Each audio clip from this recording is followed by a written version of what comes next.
परिवर्तनको आवाज हो यो आवाज युग फेर्ने आवाज हो यो आवाज इतिहास लेख्ने आवाज हो यो आवाज प्रतिशोध होइन हिसाब माग्ने आवाज हो। 34 वर्ष यो देशलाई टाढ पल्टाएको हिसाब माग्ने आवाज हो। नेपालीलाई देशमा बस्न नसकेर दिनदिनै रौँदै लखेटेको आवाज हो। यो आवाज विकृति र विसङ्गतिले देशलाई ढुङढुङ्गी गराउनेहरूको विरुद्धको आवाज हो। अनि यो आवाज सुशासन माग्न संसद अगाडि गएका विद्यार्थीहरूलाई टाउको र छातीमा ताकी गोली हान्नेको विरुद्धको आवाज हो। त्यसैले यस पटकको चुनाव सामान्य चुनाव होइन। इतिहासले हामीलाई असाध्यै ठुलो पीडा दिएको छ, पीडासँग एउटा अवसर दिएको छ। हामीलाई दलभन्दा माथि उठ्ने, झन्डाभन्दा माथि उठ्ने, नेताभन्दा माथि उठ्ने। मलाई थाहा छ यतिका वर्ष तपाईँको दल पनि थियो, झन्डा पनि थियो, नारा पनि थियो, जिन्दाबाद मुर्दाबाद सबै थिए।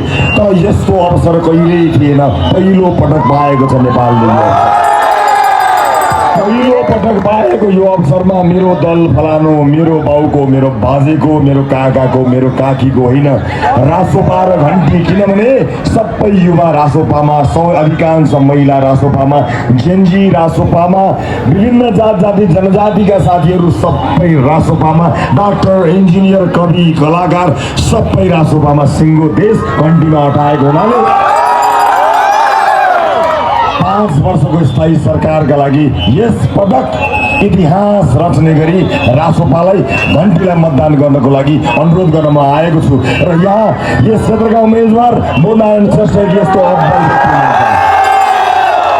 हामीलाई इतिहास रच्ने अवसर सँगसँगै एउटा होनहार मान्छेलाई संसद लैजाने अवसर दिएको छ। ब्रह्मनारायण श्रेष्ठ र उहाँलाई अत्याधिक मतले बहुमतका साथ अत्याधिक मतले विजयी गराउनुहोला भन्ने अनुरोध गर्न चाहन्छु। एक सफल महिला उद्यमी जो सङ्घर्षशील महिला हुनुहुन्छ, कसले कहिल्यै हार मान्नु भएन। एक जनजाति परिवारमा जन्मेर सङ्घर्ष गरेर दुःख पीडा हेरेर बुझेर पनि आज सयौं महिलाहरूलाई जागिर दिने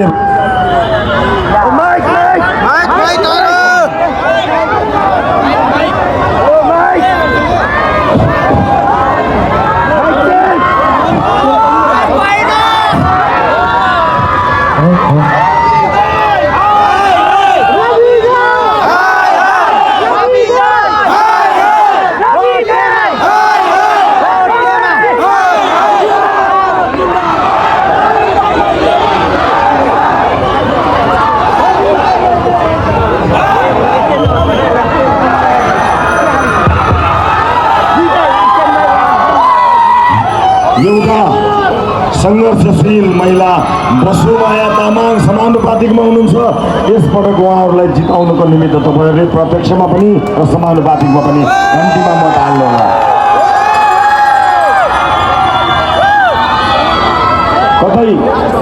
कतै मलाई देखिएको छैन भने चिन्ता नमान्नुहोला। यसपटक होइन, अघिल्लो निर्वाचनदेखि घन्टी चुनाव चिन्ह देखिने गरी मतपत्रमा छ। मलाई नदेखिए पनि म घन्टी चुनाव चिन्हलाई हेर्नुहोला र आफ्नो भविष्य सम्झेर यसपटक भोट हाल्नुहोला।